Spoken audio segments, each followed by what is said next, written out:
Good afternoon and welcome to another class of computer programming. And today we will be discussing control statements in C. To be more specific, we are going to be discussing about conditional statements today. These are the statements or these are the program structure that allows the computer program to take decisions.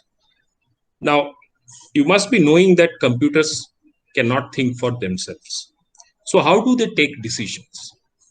Quite obviously, the programmer who programs a particular program, he actually embeds in his program the structure for taking decisions. Here, decision means the computer would choose, or you can say the C program can choose one particular path out of maybe several available options. And in today's class, we are going to see how the program structure helps us build into the program or embed into the program such capabilities so that one of the available options are chosen depending on the value of a certain variable or certain comparisons being made. So right now, we are at this juncture, that is, we are starting the module on control statements. There are two aspects to this control statements module. First of all, these are conditional commands or conditional structure of the program that includes if-else statements, switch case statements, etc. And then there are the repetitive structures, which are more commonly known as the loop statements or loop structures, examples of which are for, while, do while, etc. So today's class will be devoted to discussing about the selection statements or conditional statements, also they are called. And these are the if statements, if-else statements, and so on. So without further delay, let us move on to the details of this topic. And first of all, let us have a look at the basic programming structure of C. There are different types of common C programming. One of them is the sequential structure, examples of which we have previously seen when certain very simple programs demonstrating the various operators in C were shown to you. These were sequential programs. It means that it starts from the beginning. Sequentially, all the statements are executed and it ends at the end. So there is a sequence. None of the commands are executed twice or more than once. And there is no statement in these programs, simple programs, which are not executed at all. So all of the statements that are present here would be executed only once. None would be left out, none would be repeated. So these are sequential structures. These are basically very simple programs. You take two numbers as input, store them in A and B. You create a third variable C, and inside C, you store the summation of A and B. Then you print out the result in C. That is a sequential program example. Next, we have the conditional statements, which we are interested in for this particular class. So obviously, we have a test condition at this juncture. So here, a question is asked, probably, is x greater than 0, for example. So you would be having two answers, one true, one false, depending on what is the value of x. So if it is true, then it follows one branch. And there is a sequence of statements that is there in this branch. And it follows through executing that and goes to the next statement. However, if it is false, then that means the answer to the question is x greater than 0. If that is false, then it takes up a different path completely. And in this path, there is a separate sequence of statements. So these are now executed and it follows through to the next statement. So now you can very easily understand that both the branches cannot be executed in a single program. Value of x is either greater than 0 or it is less than 0. We are not right now considering the situation where x is equal to 0. So x is such a variable that has either positive value or negative values. So depending on what value it is, any one of these two branches, the true branch and the false branch, out of these two, only one would be executed. The other would be skipped or left out. So this is where the decision making comes into picture. It can be built into the program in such a way that it is as if the computer is making a decision. However, as you all know, that it is the clever application from the programmer that lets the computer choose one of these two paths. This is known as the selection structure, where decisions are made. And certain examples of such selection structure are given here. That is if else, switch case statements, etc. We'll see these in detail in just a little bit. But before that, let me also highlight another structure of C program, very basic C programming structure, that is called the repetitive structure or repetition structure. Here, a test condition is evaluated first, and depending on, again, whether it is true or false, a sequence of statements are evaluated. So where is the difference? The difference is that once these sequence of statements are evaluated, it does not go to the next statement after the block of repetitive statements. It goes back to the first statement and checks the test condition again. And if it is satisfied, it executes all the sequence of statements again. So that means the sequence of statements, which are right over here, these are repeated quite a number of times, depending on whether this test condition is satisfied or not. And there will come a time when this test condition will not be satisfied. And when that happens, the program goes out of the loop, as we say. So here, there is a repetition. In the previous case, that is the selection structure, there is no repetition. These sequence of statements, whether on the true branch or on the false branch, it is executed only once, no repetitions.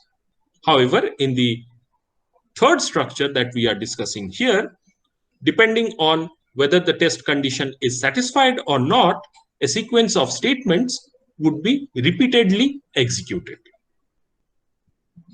And once the test condition comes out to be false, that means it is not satisfied anymore, then it goes out of the loop. Then the repetition would stop. These are quite commonly known as loops.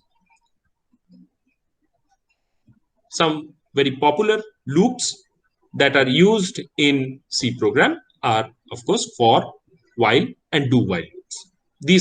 These are the repetition structures, basic repetition structures.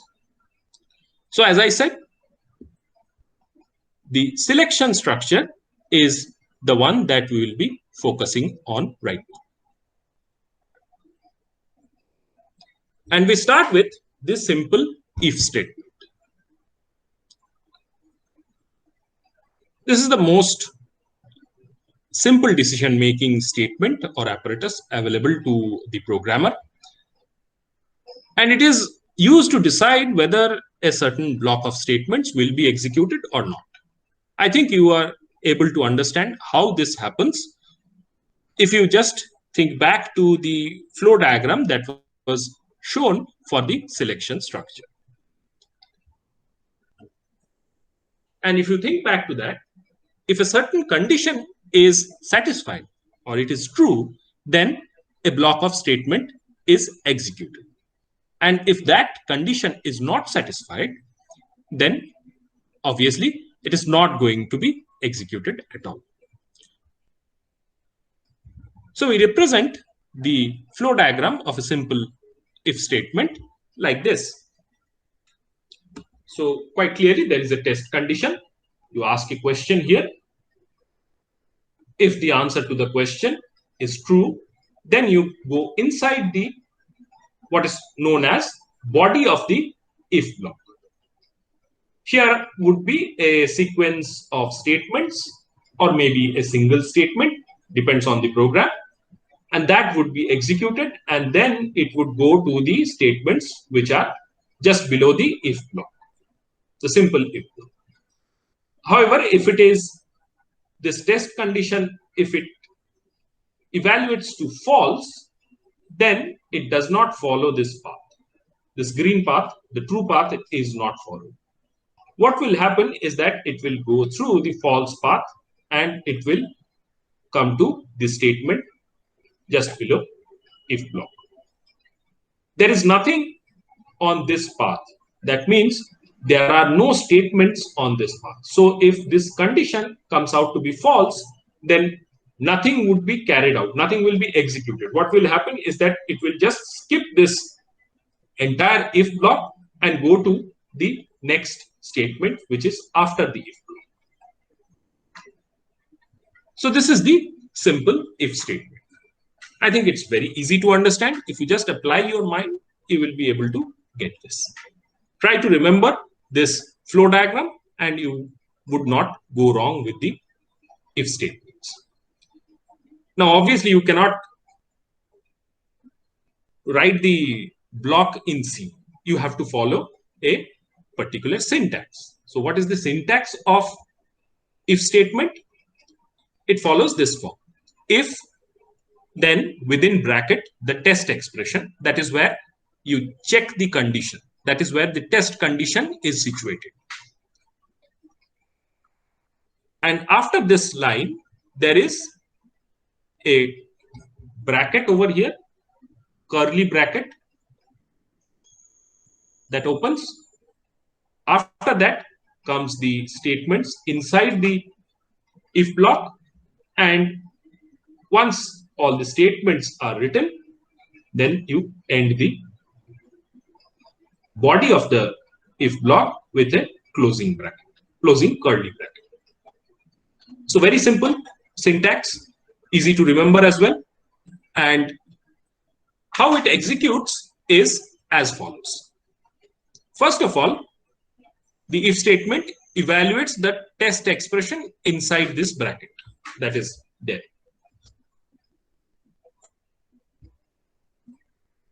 This is evaluated first.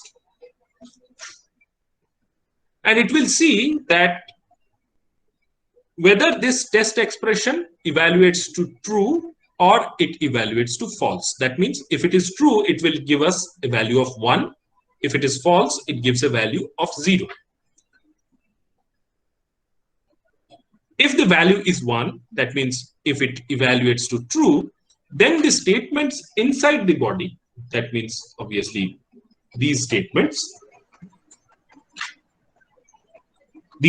over here, they would be executed.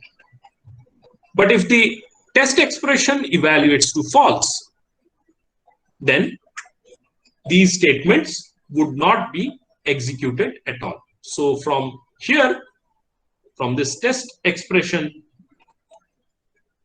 line, it will jump to the next statement after the if statement. Now the next question is, suppose you forget to provide these curly brackets, the brackets that are present here, these brackets. Suppose you have forgotten to put them. Would you be receiving an error message?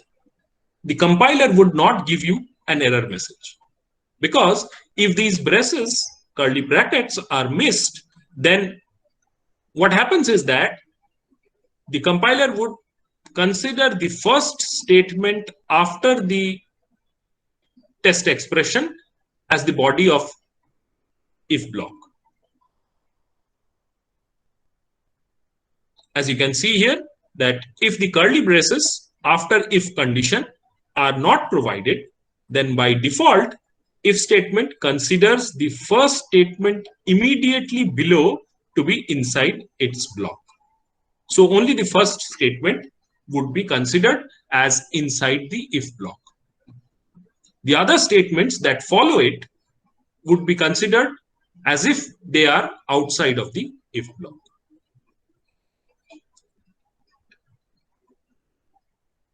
So here is a visual depiction of how the execution occurs. In this very short program and simple program, there is a test variable which is initialized with a value of 5. You can see here, that's the initial value. And then there is the test, that is the condition, test condition or test expression. So test less than 10. As the value of test is 5, this evaluates to true. So the control would move inside the if block. And all these codes that are present here would be executed. Once those are executed, it will move out of the if block. Now, what if the expression is false? Now we have changed the test expression here. As you can see now, test greater than 10 is being checked. Value of test is 5. So quite obviously, this is a false statement. So what happens is that execution jumps from this line to the code after the if block. So all these statements that were present inside the if statement are not executed. It jumps directly after the if block. So this is how the if block works. Now here, it is very important to remember two operators. These operators were discussed in quite detail in the last class when we took up various different C operators that are present. And in that class, we also discussed about relational operators and logical operators. What are these? Relational operators are used for comparing two variables or quantities or two parameters. Whereas logical operators are required when two test conditions are to be checked together to make a decision. So these are very, very important here because inside this test expression, what we are doing, we are basically comparing two values. There is a variable, there may be a constant or a given value, or maybe two variable values are being checked. But essentially what we are doing is we are comparing two quantities. So what are the different relational operators we have? These are the ones that are listed over here. So equal to, not equal to, greater than or equal to, less than or equal to. So if you can remember these operator signs or operator representations, you can check any kind of condition within this test expression. So that is why it is so important.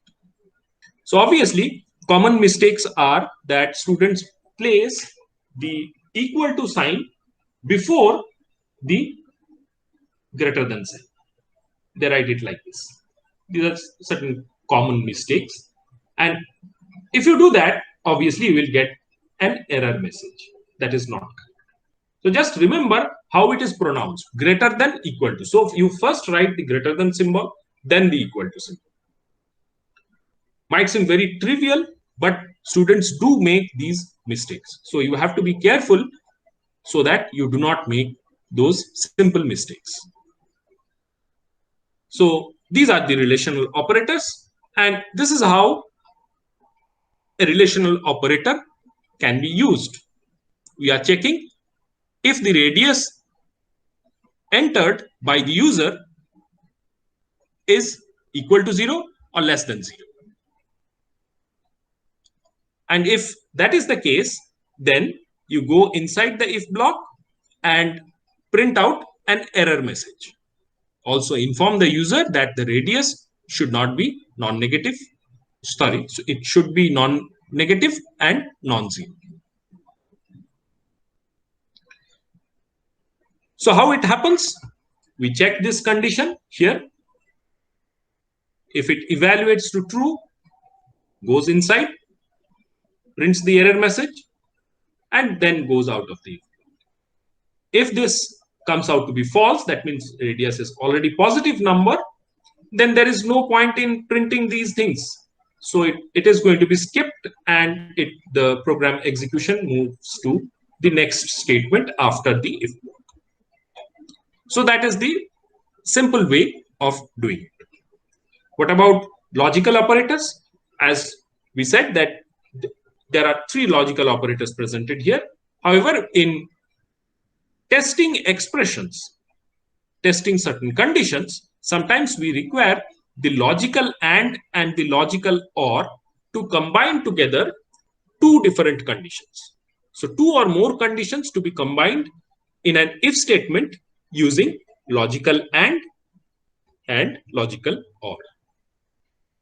I think you still remember the example that we have given in the last class, that if a student obtains a mark, say he scores between 70 to 79, so his grade can be checked and printed out in this way, as shown in this example. You can quite clearly see that there are 2 conditions being checked. This is the first condition that says that obtained marks, whether it is greater than equal to 70, and the second condition is whether it is less than equal to 79. So if the marks is in between these 2 values, 70 and 79, his grade would be printed as A. And you can see this is the logical AND. That is how these 2 conditions have been linked together with the use of the logical AND operator. Now, before we move on to the if-else statement, let me just go to the programming tab and do certain examples of the if statement. So let us open up a file first of all. I've got a basic C file over here. You can also do like this. You can save a basic template where you have the documentation, the preprocessor directives, the definition, global declarations, everything, and obviously the main function with the return value, return 0 statement written out already. So if you save it in your desktop or maybe in your file location, you do not need to write everything for each and every program. It will be already there, saved. So you can just open the file and then you save as a different name. Change the source file to C, and I'll write this as if example.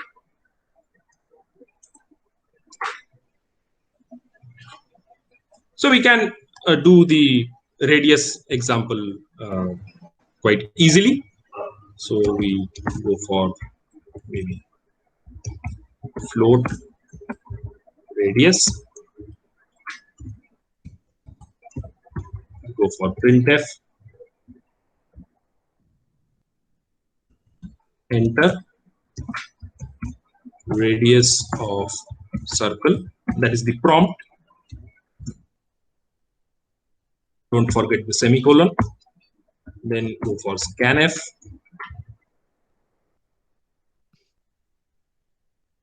What is it going to be? Percentage D or percentage F? Percentage F. This is percentage F. Anything wrong here? Ampersand. Ampersand. There should be an ampersand sign. So this part is the input part. Now, after the input, right there, you have to check the condition, whether the user has made a mistake that you need to check. So, should I write it like this? That is the condition checking?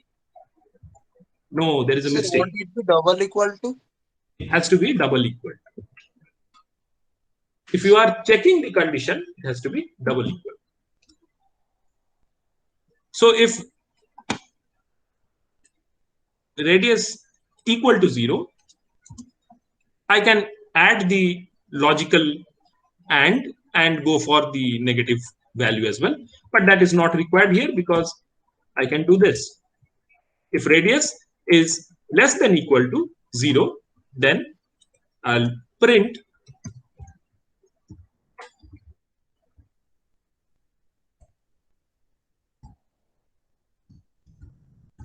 error. Sir, one thing. Yeah, go ahead. When do we use the not operator?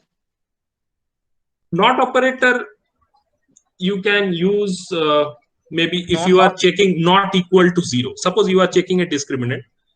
You want to find out whether it is not equal to 0. Then you can use not the equal not to operator. is okay. Can we use the not operator differently? I don't think so. Not for the simple programs. Okay, sir. So I'm not sure what you are meaning by differently, but if you have any specific case in mind, you can maybe discuss later on. Okay. So this is just a common statement.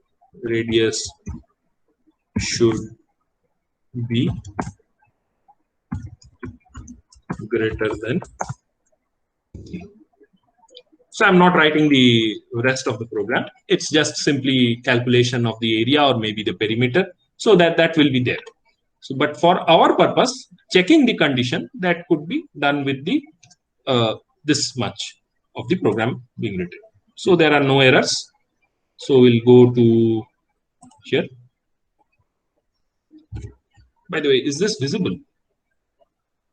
I think I should increase this font. Yes, sir, visible. Okay. Okay. So let's say I have entered 0 by mistake. So you can see that there is an error message. So error radius should be greater than 0. By the way, why this is coming side by side? Not slash and given. New line operator can be given here. If I put a new line operator, then it will be more, it will be better format. So put a negative number here, let's say minus 5.8. And you can see that it again gives the error that radius should be greater than 0. So is this all right? Yes, sir. Okay, okay, fine. Let's open up another program. Okay. Open the same program. So this is the basic C that I have already saved. And just after opening, do this. Go to Save As. Make it C source file. And let's say we write the marks program.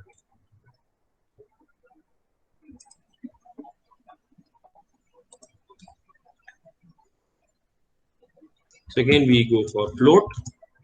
We have a variable called marks. Now what I will do is I will simply copy it from here to save us time. Enter. Marks obtained by the student.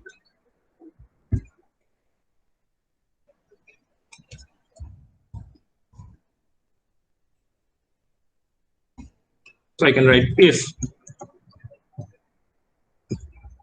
marks is less than equal to 50, then there is trouble, right? Printf should be grade F, right? If it is less than equal to 50, then no, if it is less than 50, then the student has failed. So I can just copy this and put it here. By the way, there are better ways of doing this, and we'll be coming to that in a short while. Greater than equal to 50. Now we use the logical AND.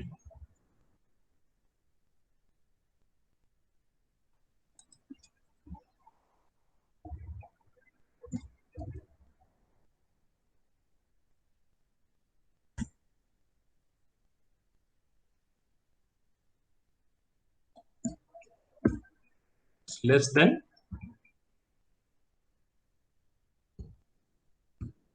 equal to 59. What grade should we put there? B, I think so. So like that you can continue. If it is from 60 to 69, then C. Sir, Yes. Go ahead. okay, sir. It would be smaller if you would have used. You haven't come to the switch case statement. I know, that's why I said that there would be better ways of doing this, but this is just for an example that we are taking for the simple if statement. We'll do it with other options available to us as well. It can be done in a very short way. This is you can say too many lines of code for a very simple program. Okay. Yes. So let's say we'll stop here. Okay, if it is go for A.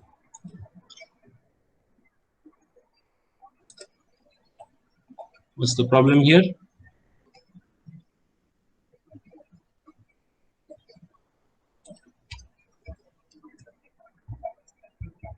Is it because of that?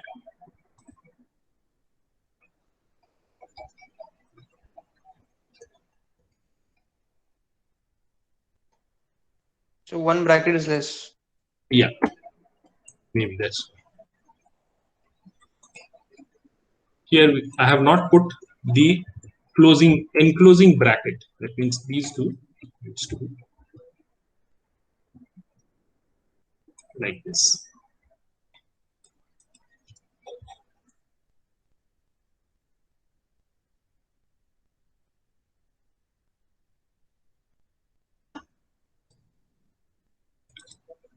So you can enter the marks of the student. Let's say it's 56. Then you get the grade. So this is the program for the if statement. So obviously, if this statement is not true, then this is not executed. It comes directly to here. And if it is in between these two values, as 56 was, then this evaluates to true and it goes inside, prints the grade, and then comes out. None of the other conditions would be satisfied as well. So it will not go inside any one of the other blocks that are present here. It will only go inside where the condition is satisfied. So that is a very simple C program, although it's you can say it's a bit convoluted way of doing this, but I wanted to show you how logical operators work, and that is why we have taken this example. Again, I repeat, this can be done in a very short, simplified manner. Let us now go back to if-else statements and see how these work. If you understand the if statement, you have already got the basic of all the other if-based blocks that we are going to be discussing here. Here in this if-else statement, we have an optional else block. Remember the flow diagram for the if statement? There was nothing on the false path. So if we put some statements, and if we want to put some statements in the false path of the program, then that can be put under the else block. And if and else, they are combined together. They work in pair. Although the else statement is optional and can be omitted, and if you omit that, then also you would not have any kind of difficulty, as we have already seen that we have used the simple if block in 2 programs and we have got the desired results. So let us see the syntax, and it's quite simple really. The if statement is there, that is the same as before. Only thing is that this else is now being added to it with another set of braces, curly brackets, inside which there would be the statements for the else body, the else block. So quite simple really. No difficulties, I hope, in understanding these concepts. So how it is evaluated?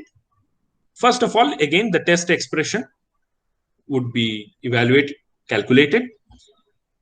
And if it comes out to be true, then obviously it goes into the body of the if block. So it goes here. That is the true path. And it will not obviously follow the false path. So if the test expression is evaluated to true, statements inside the body of if are executed, statements inside the body of else are skipped. Similarly, if the test expression evaluates to false, then the program would follow the false branch. Quite obviously, these statements which are inside the else block would be executed. This true branch would be ignored or skipped. So the statements inside the body of else are executed. Statements inside the body of if are skipped. Quite simple. And here we have another graphical depiction of how the if-else statement works. We take the same example of a variable, an integer variable, initialized with a value of 5. So the test condition here is that test less than 0. Sorry, 10. That is the condition. As we can see that this statement evaluates to true because the value of test is 5 and 5 is less than 10. So this is true. It will go inside the if block, and the statements over here would be executed. All the statements that are there would be sequentially executed. And then when it comes to this end of the if block, it will jump to whatever there is after the if-else statement. So it will come to the statement which is here. You can say this is a statement N. So it will come directly. So anything that is here inside this else block is not executed. It's skipped. Now, if we talk about the example where the expression comes out to be false. So we have changed the test condition here to greater than. We have test greater than 0. And as the value of test is 5, this evaluates to false. If it is false, then it does not go inside the if block. You can follow the arrow. It jumps to whatever there is inside the else block. So all these statements would then be sequentially executed. And once it is done, it will go out to the next statement that is there after the if else block. So this is, let's say again, statement N, put a semicolon, don't make that mistake. So this is how the if else statement is carried out.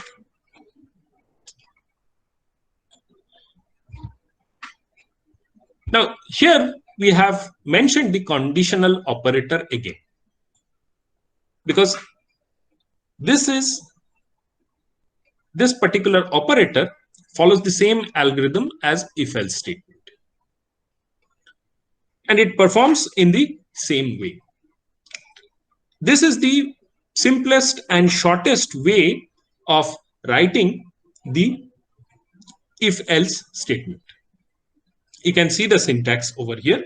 This has also been discussed in the previous lecture, but I'll still repeat it, that variable equal to expression1, there's a question mark, that is the syntax of the conditional operator, and then it is followed by two more expressions separated by a colon. So expression2 colon expression3. So that is the syntax of the conditional operator. And it works in this way. So you have this expression1 that is evaluated first.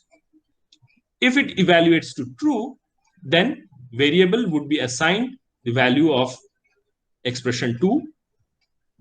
And if it evaluates to false, then the variable would be assigned with the value of expression3. So here you can see 1, 2, 3, 4, 5, 6, almost 6, 7 lines of code replaced by a simple single statement. So that is the advantage of conditional operator. I already mentioned this, that expression1 is the condition to be evaluated, that is the test condition. And if that comes out to be true, then expression2 is executed. Otherwise, expression3 would be executed. Now, one more important thing about this conditional operator is that this is a ternary operator. Why it is called a ternary operator is because it takes 3 operands to work. You can see expression1, expression2, and expression3. There are 3 operands. And since this conditional operator takes up 3 operands, that is why it is called a ternary operator. Already mentioned that these operators take less space and helps to write the if-else statement in the shortest way possible. Before we go to that if-else ladder, let us again go to the dev C++ environment and write down some programs as examples of if-else statement. Again, let us open up a new file.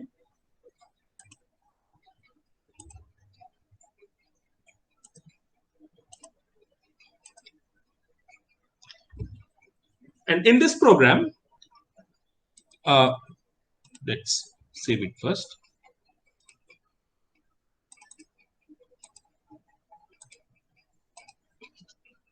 Let's check whether a number, integer, is odd or even. We'll name it odd underscore even. How can we check that? What should be the algorithm for that? What should be the basic logic? If the mod of the number divided by 2 is 0, then it will be even. If it's not equal to 0, then it will be odd. Division by 0, right? That's what we have to check. So let's just take a number. Again, let's just copy it from here. The input part will copy. To save time, change the prompt, enter an integer. And that integer is going to be saved in a variable called number. Sorry. So that is the variable where this is going to be stored. By the way, notice that I have changed the %f to %d because we are dealing with an integer variable. Okay. So now let us do the condition checking. So we write if, what should we check? Number, use the modulus operator. We check the remainder. We are checking divisibility, right? So if the remainder is 0, then obviously it is divisible by 2. So we can do that, or maybe that. If it is, sorry, if the remainder is 0, then what do we write? So you have not equal to equal to 0. You have missed. Okay. Okay. So this is equal to 0.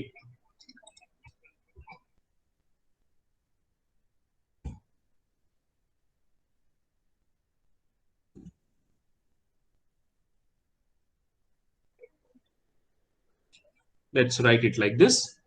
We put %b is an even number. Outside the quotation marks, we put comma and we write number. So that is done. Else, anything else means that it's an odd number. So we put the same thing over here. Change this to odd. What we have done, we have taken an input, we have checked a condition, that is, this is the variable inside which we have stored the integer, we have done the modulus operation, and we are checking the remainder. If the remainder is 0 after dividing it by 2, then obviously it is an even number, and if it is not satisfied, then it goes into the else statement or the else block, and it prints out that it is an odd number. So it is compiled from here. We can also press the F9 key to compile it. We run this, and let's say we take 12. So 12 is obviously an even number. So this is how you can use the if-else statement. Is that clear? Very simple program. I don't think there are any complications involved. Just pay attention to the syntax and say various small features that are there in the program. Okay, now here, in order to write down the if-else statement, we have used how many lines? 1, 2, 3, 4, 5, 6, 7, 8 lines. Can we do it in a shorter way? We can do that. I'll use the same program. Sorry. Let's write it here.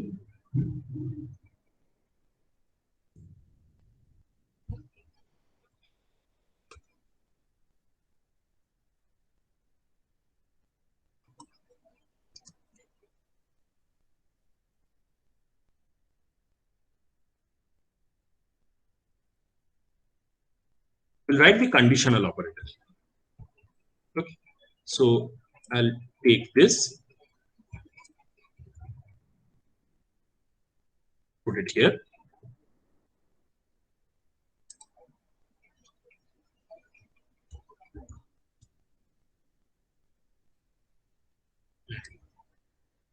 We'll put this here.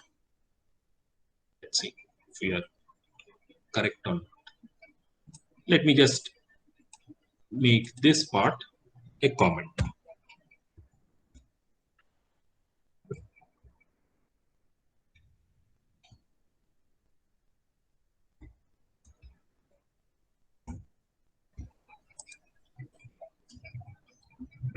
10 here. So 10 is an even number. So you can see that in a single line, we have achieved what we did with this if-else statement here. That used almost 7-8 lines. I think I can put this next line as well. Just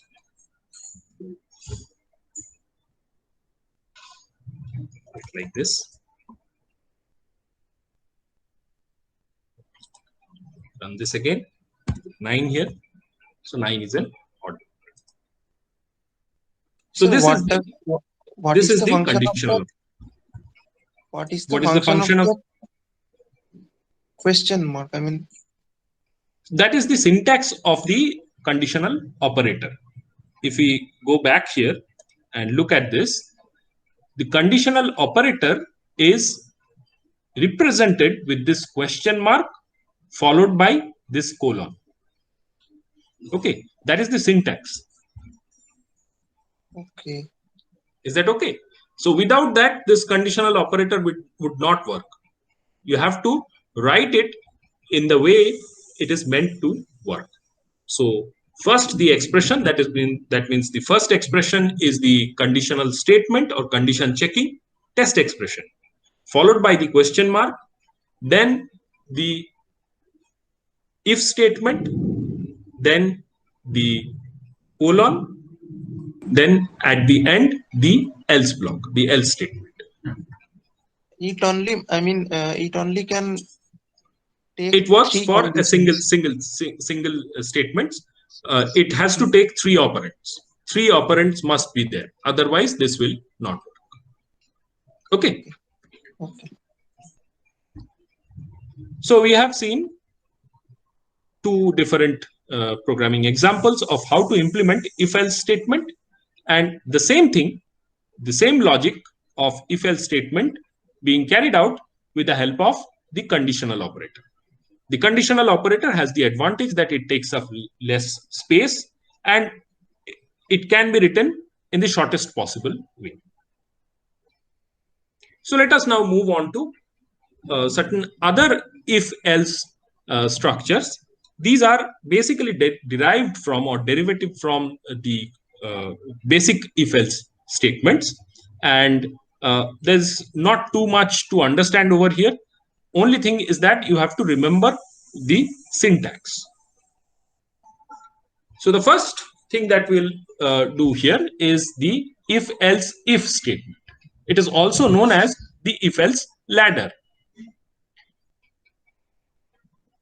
What happens here is that it allows to check between multiple test expressions and execute different statements depending on which particular test expression comes out to be true. So let us look at the graphical representation of the if-else ladder. And as you can see, there are multiple condition checks. However, they are done sequentially. So first of all, the first condition would be checked. If it comes out to be true, then it goes to the body of if here. And it then evaluates to the statement just after the if-else ladder. None of these would be executed at that point. However, if it comes to false, then obviously this is not going to be executed. So it comes out here. And then the next test condition is evaluated. Again, one of 2 things can happen, either true or false. And depending on that, it will follow one of these 2 branches. It can go to this body of if, and if it does, then it will follow out to the statement just after if else.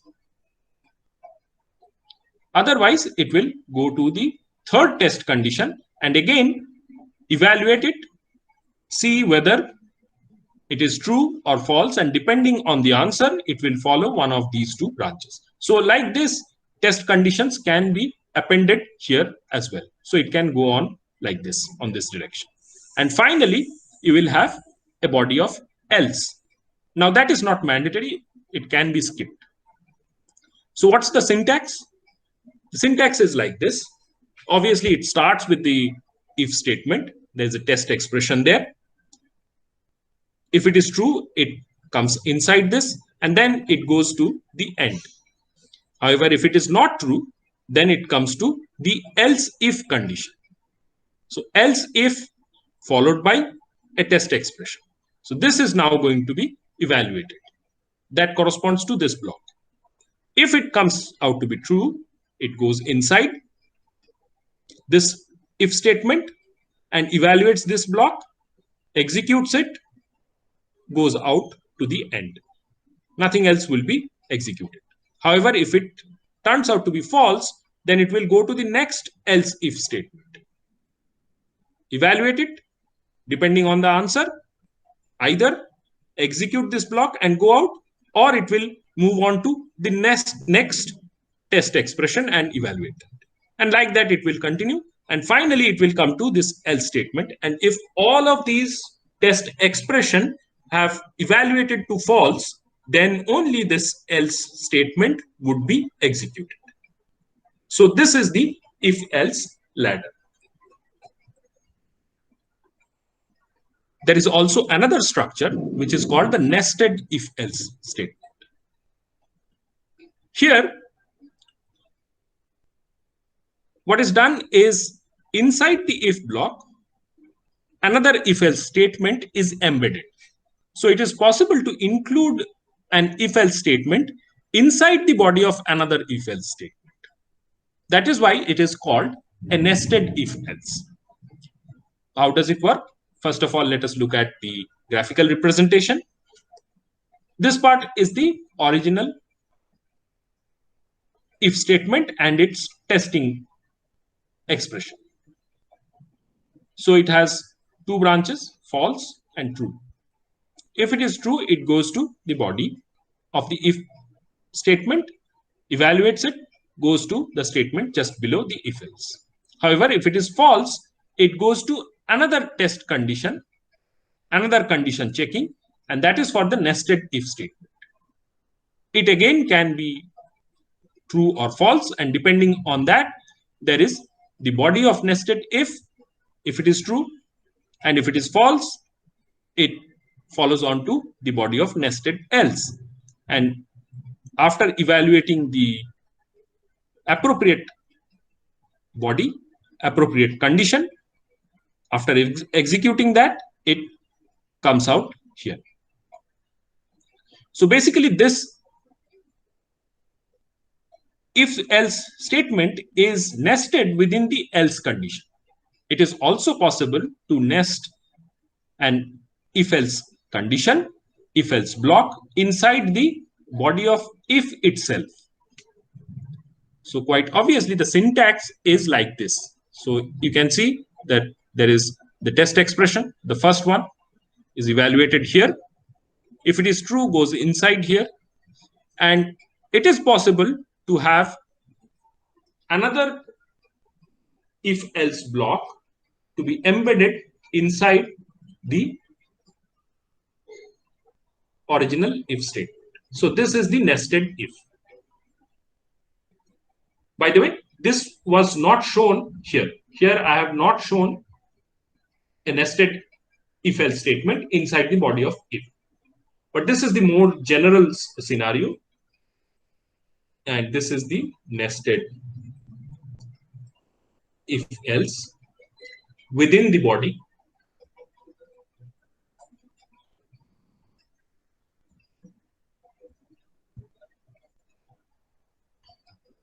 of if block. Now, it is quite possible that this if-else statement does not have the else part. It is also possible. So there are quite a few possibilities. And you can see that inside the else statement also, you have another nested if. This is also a nested if else. But this is inside the body of else. So this is known as the nested if else condition. To give an example, let's talk about a quadratic equation. let's just say we have ax square plus bx plus c equal to 0. And here we are assuming that the user is clever enough not to give 0 inputs for these things, these coefficients. So what would be the nature of the roots? It is dependent on the discriminant. Discriminant being b square minus 4ac. Depending on its value, the nature of the root would change for this quadratic equation. So we have, if we have d greater than 0, then what's the nature of the roots? It's real and different. Real plus different. If it is equal to 0, real, equal. And if it is less than 0, let's write it here, then obviously you have imaginary, or you can say complex conjugate roots. So can you do it with nested if-else statement or if-else ladder? Of course, we can do that. We can first of all check if d is equal to 0. So you can write printf over here, whatever the appropriate is. Else condition, it encompasses what? Everything that is not d equal to 0. That means d positive, d negative. So else if d greater than 0, we can check here. And inside that, obviously, there would be the statement that roots are real and different. And finally, you can put else. Now, there is no need to check the condition because we have already taken care of d greater than 0, d equal to 0. So whatever is left is obviously going to be d less than 0, and it is going to be put inside else. So under else, you put a printf statement that the roots are complex conjugates. And then you end the statement. So this is the if-else-if statement. That means by if-else ladder. But the same thing can also be done with the help of the nested if-else statement. I'll just leave that up to you. Just think about it, and it's pretty easy. You will be able to get that.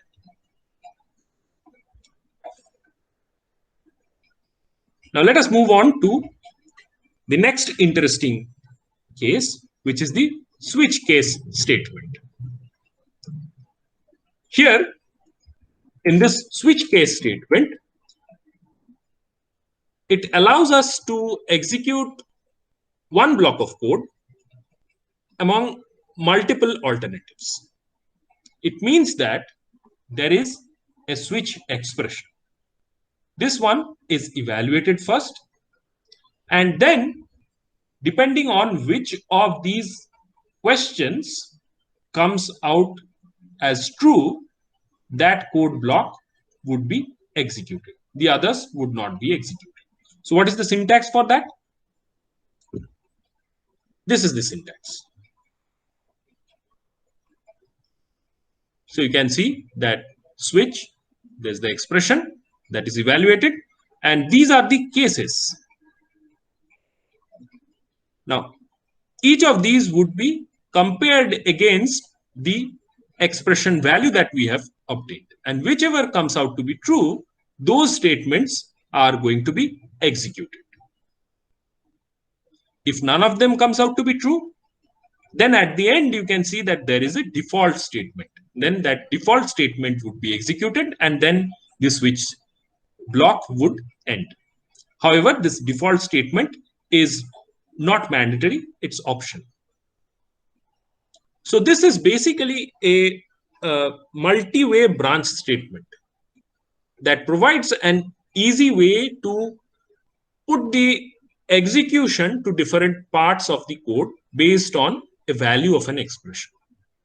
Depending on that expression, I can send the execution, that is the control, to any part of the code based on whether the answer to a particular question is true or false. So it's a control statement that allows a value to change control execution. What it means is that if it comes here and it finds that the case 3 is true, then directly from here it will jump over here. These things will not be executed.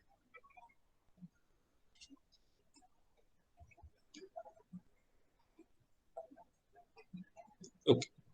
So this expression, the expression highlighted in red, that is evaluated once and compared with the values of each case level. Case levels are the constant 1, constant 2, constant 3, these values, like that. Here also you can see that there is constant 1, constant 2, constant. What is the question being asked? Whether this expression is equal to case constant 1. So it starts from the first one and sequentially it will check all the cases. As soon as it finds a match, it will execute that statement. So what happens is it starts from here. First, it will check the constant 1, case constant 1, then move on to case constant 2, move on to 3, like that. However many cases are there, all those will be checked. But it will stop only when it has found a match. Suppose case constant 3 is a match. So it will stop there. And the corresponding statements after the matching level would be executed. That means these statements, that is the matching constant value, matching value here. And then these statements would be executed.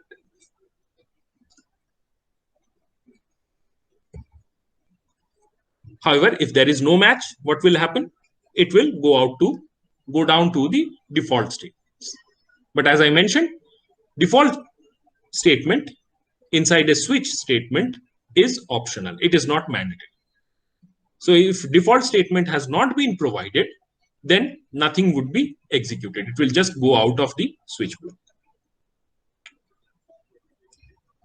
Now here, one more thing that you should notice is the break statement. After each statement, you see that there is a break command. Breaks are usually, these are called jump statements. By using jump statements, we can take the execution or make the execution jump to some other place, usually to the end of a block, a if block, or maybe a loop. So jump statements will be discussed when we discuss loops in detail. However, do notice that after each statement, the break command has been used. Otherwise, what will happen is that, let's take an example that this has been the match. So it matches with the constant value. The expression matches with this constant 2. Now it will execute these statements. Suppose this break statement is not there, then it will go on executing all the statements after it till it reaches the end of the switch block. We do not want that. To avoid that, that is why this break statement is provided. Here is an example of a switch case statement. You can see very simple example that there is an integer variable x. It has been initialized with the value 2. So now we start the switch case block, switch. Inside this is the expression x. So what is the value? 2 is the value. That particular value would be checked against all these cases. So it will come to case 1. Constant value is 1. 1 is not equal to 2. So it does not go inside this. Then it will come here there is a match, so it will go inside and print choice is 2. And then it will break to the end of the switch block. If this break was not provided, then what would have happened? It would have printed choices 2, then it would have printed choices 3, and then choice other than 1, 2, and 3, and then it would have reached the end of the switch block. So the presence of the break statement is absolutely essential in the working of the switch case statement. If it has to work in the correct way and print out correct results, then the break has to be used. Otherwise, you will run into problems. So that is the example of a simple switch case statement. And that brings us to the end of the discussion for today's class. The last thing that is there is the, you can say, a visual recap of what we have done in today's class. So we have covered the decision-making structure of C control flow statements. And in this, we have covered two different things. One is the if-else statements,